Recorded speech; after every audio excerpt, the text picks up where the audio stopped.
So now I'm addressing you all 10 million people. You all want anything that we want to explain. You need scientific proof, validation, experimentally proven, tested at various limits. All that when it is presented, then you accept any concept or anything that's been proposed in front of you. Now, what happened recently, it's a very interesting story. The James Webb Telescope that's launched, whatever it is, that James Webb Telescope picked up something, and a pocket of scientists questioned the Big Bang theory. Oh, the Big Bang theory was wrong. It's something, I don't know the exact physics aspect of it, but what they claim, only a pocket of scientists, they say the Big Bang theory is wrong. But then they need to understand Big Bang theory is a scientifically proven theory. Now you use, for example, at one point they say Newton's law fail when I fail at space. What happened? You use Newton's law, you make rocket, you send the rocket, you sit up there, and from there you say Newton's law is applicable not at space. No, Einstein didn't say that. Only if, again, a few pocket of scientists, they claim Newton's law is not applicable at space. It's correct. Einstein was inclusive of Newton. Only the difference is Newton's law worked perfectly well at lower speed and lower gravity. When the gravity and the speed becomes too high, Newton's law failed. That doesn't mean that Newton's law is wrong. Likewise, whatever that we are going to discuss down the line, it will be inclusive of Newton's law, it will be inclusive of what Einstein have propounded and what the latest scientists have propounded, including the theory of everything.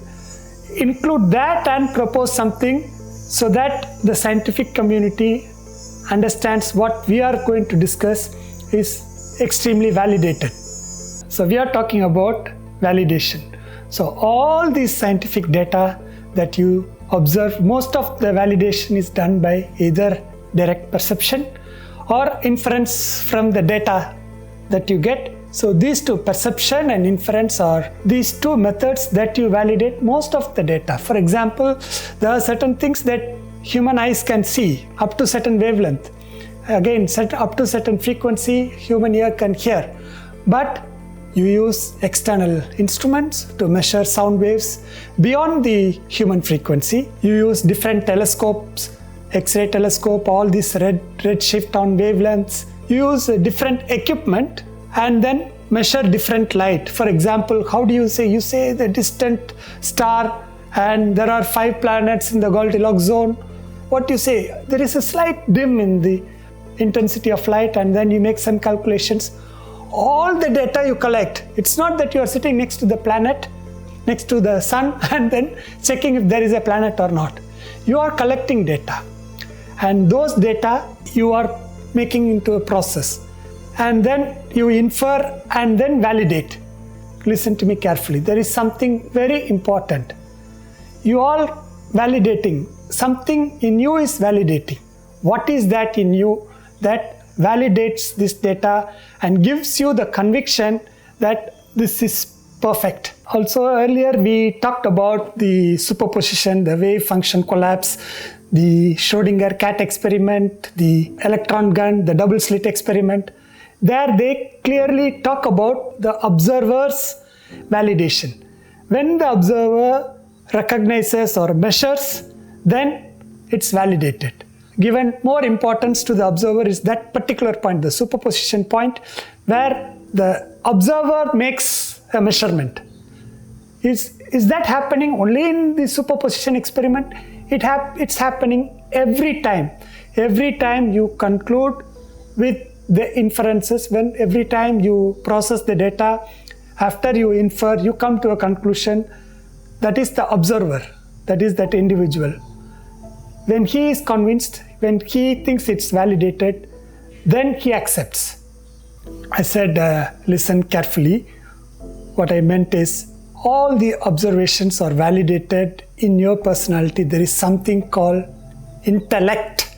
Listen to this word, intellect, intellect, intellect. there is an equipment in you called the intellect. Only in the intellect, all your observations are validated. Now, what is an intellect? Intellect is manifest in the form of a single thought in you that has the capacity to think is the intellect. That has the capacity to reason and logic is the intellect. That capacity in you to discriminate is the intellect. That which analyzes, that which infers all the data, that makes judgment is the intellect. That is the intellect in you, that single powerful thought that makes comparison, that makes decisions, that makes your scientific validation. So please, again and again, mark this word intellect. You are scientists. You need to know what is an intellect. So just now I have defined what is an intellect. It's a single powerful thought in you which does all these functions that I mentioned: thinking, reasoning, logic, discriminating, analyzing, inferring, judging, comparing, deciding, validating. I use the word intellect. Does this word intellect is not English? Is this word not in the dictionary? Is there. Intellect is a word there. But you, again, these 10 million people, you all use so many jargons for this one word. It is intellect.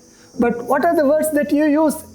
The word intelligence. Now you yourself search dictionary, intelligence. You talk about intelligence. Intelligence is collection of data, information. It's a pool of information, right? What this? You collect intelligence, you say. I'm not teaching you English, but you yourself know intelligence is a different word. It means pool of data. Then another word, intelligent quotient, emotional quotient. Fine, these are words used to define something, but without using the word intellect, intelligent quotients, emotional quotients, these two words and intelligence have no meaning if you don't harp on to the word intellect. You mean by intelligent quotient, you're talking about intellect, strength of intellect. Emotional quotient, you're talking about how the intellect should control the emotions and make you a better person. You're using the word emotional quotient but not knowing what an intellect does to emotional quotient. That's the problem. So please, mark my words. Go back to dictionary, use the word intellect, intellect, intellect.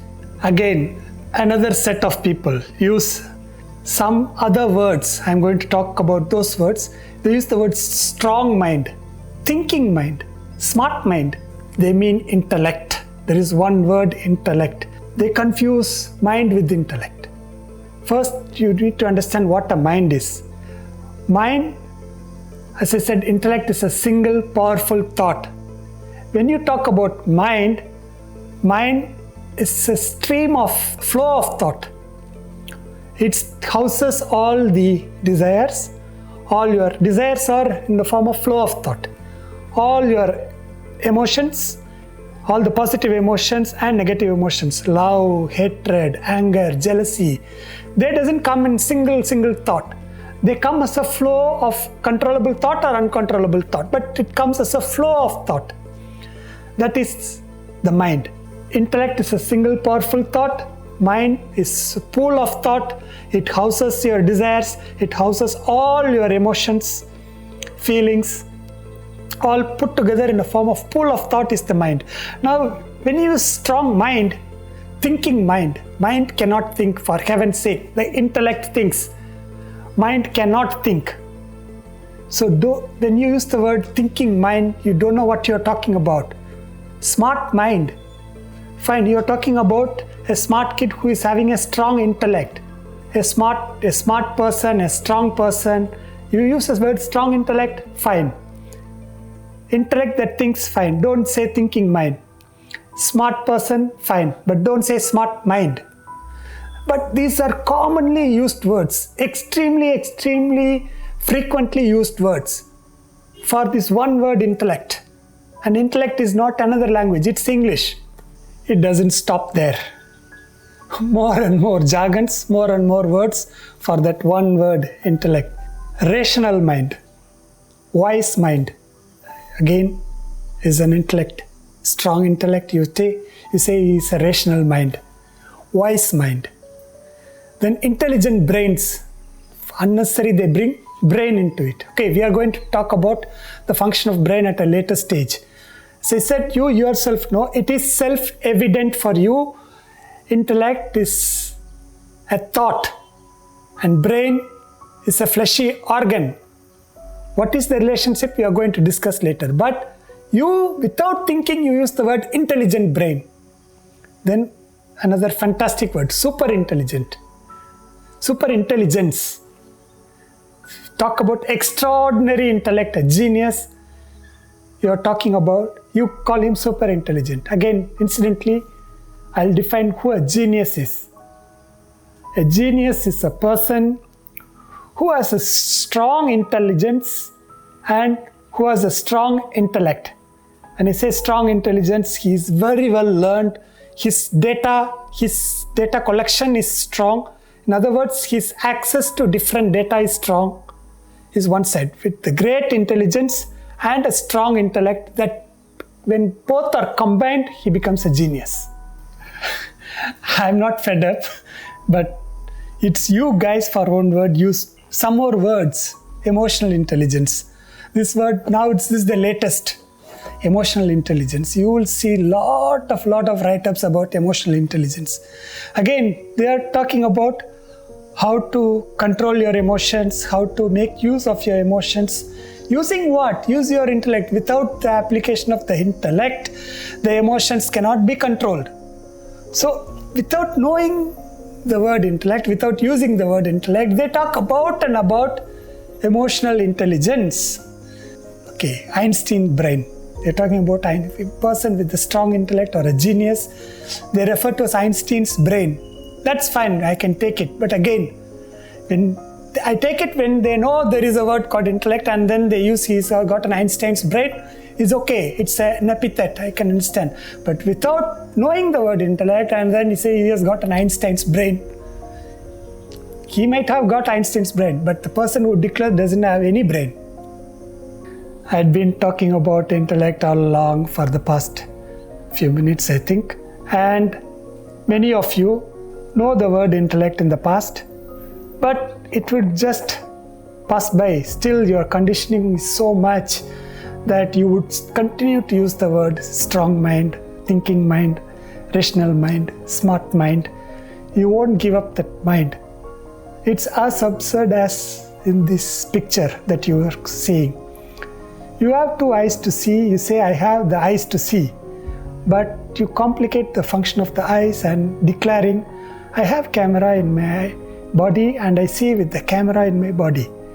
Even my sentence sounds absurd to you. It's as absurd as it is when you use the word strong mind, rational mind, when you have the word intellect. Use your intellect as your primary source of living, whether you like it or not.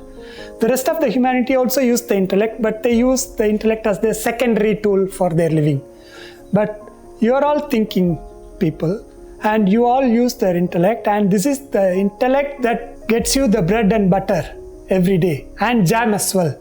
So you use intellect as the primary tool from the time you start your work till the day end of your work. You use the intellect all the time and you are not aware that you are using the intellect. So when I say you 10 million use your intellect as your primary tool, even within this 10 million there is gradation. The gradation is proportional to the strength of your intellect. Of course you 10 million people are thinking, but how strong are you in your thinking capacity gives the gradation. The gradation is proportional to the strength of the intellect. That's what we are talking about. Now, having glorified the 10 million intellects, next what we will do is we will do some detailed study. These things, whatever that I am going to discuss in the next few minutes, should have been taught in high school. You have seen set of plants, a group of animals and human beings. So the plants, they have only the physical body. they don't have a mind or an intellect. If you see the animals, by your observations, animals have a physical body and a mind. I will explain in detail. And only the human being possesses a physical body, a mind, and an intellect. Now, as I speak, many of you animal lovers and plant lovers would have an argument within your head. But let me explain. I can understand what you're really thinking about. Some might argue plants have feelings. When you are saying plants have feelings, you're talking about the exceptional plants, and they have very, very feeble feelings, like the touch me not plant and few other plants that exhibit a little bit of movement. Now those are exceptions, but by and large, all the plants have only a physical body. Now coming back to, they don't have a mind or they don't have an intellect. Coming back to animals, again, animal lovers argue that some of their pets have an intellect. This is a very rudimentary intellect, and compared to what dumbest human being can achieve, the most intelligent animal can't achieve. Of course, there are deviations, but we have to see the overall picture. So animals have a physical body and a mind. When I say mind, animals have emotions, feelings, the qualities of the mind. Only a human being possesses a physical body, mind, and an intellect. And I think earlier I have discussed what is an intellect. Now let's discuss what the mind and intellect a little bit further. As I said, mind is a pool of thought consisting of desires and feelings, and intellect is a single, discrete, decisive thought, a single thought. Mind is a pool of thought. So now when you see the mind, the pool of thought can be arranged in two ways.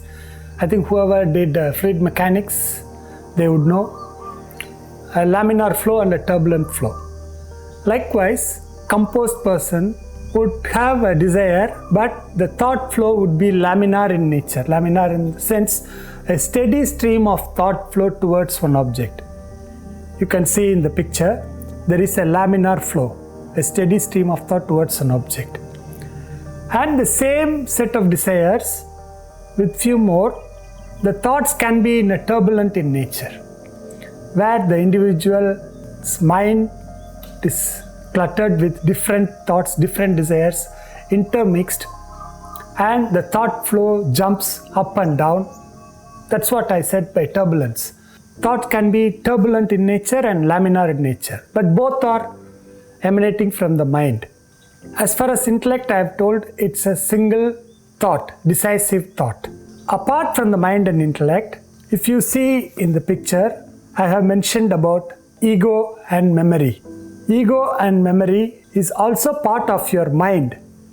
Memory houses, needless to say, all your past experiences are stored in the memory. Ego is something which declares who you are. Another way to define ego is declaration of the memories of your past. If you have zero memory, or if you lost your memory, you might as well say you have lost your ego to an extent.